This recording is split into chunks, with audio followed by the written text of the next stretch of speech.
Shall we mga kulit? Once again, and this is Boy Kulit. Ari tasubong sa Coastal Road sang Dumangas, malapit sa port. Gani sa mga kulit sa lagaw ta kag maglaag ta diri sa Dumangas, experience ta ang beautiful scenery. Shall we?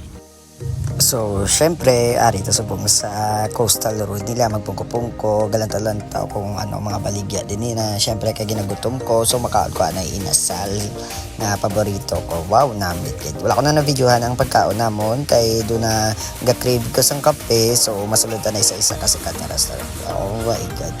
So, ara, napakuno-kuno naman ko, abe, agay. Kung din what to, sulod-lado, feeling gwapo, agay. Order, ano abe. So, wala ko kabalo kung ano orderon ko na actually. So, syempre, kata sa babaw, kay dumas namin ito ang ilaya ambience. So, dito ta makakapi-kapi parado aesthetic ko no abi. Okay. So, makita nyo man, ara ang ila dining, ang ila mga pang wooden inspire na mga team. So, gusto ko yung direct sa sagwa, kaya gusto ko makita ang pinaka namin nga scenery sang bye-bye. So, direct kaya kami nagkaon. So, wala ka na pakita sa manang kape-kape namon kay medyo ginagutom na ko guys. Bye!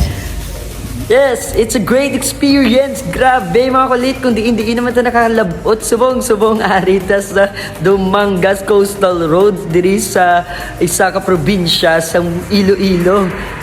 Last sa Bukarita, unexpected naman nga lagaw nga ini. Subong na ngapi-ngapi pakadto di sa Dumangas, alin sa city proper.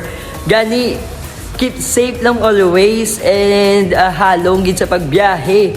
Kag ginaano ko lang kamo nga i-follow nyo gid ko sa akong mga social media account at JP De La Paz for more updates. Boy Kulit, shall we?